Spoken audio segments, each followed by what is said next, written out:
তুমি আইডেন্টিফাই করো না কাকে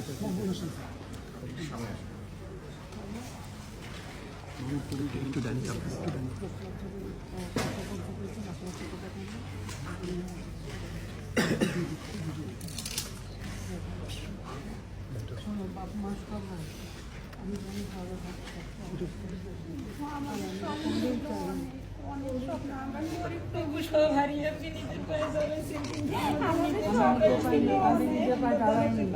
আমি দাঁড়াইছি, আমি আসছি খালি আমার এই দেশের মানুষের জন্য।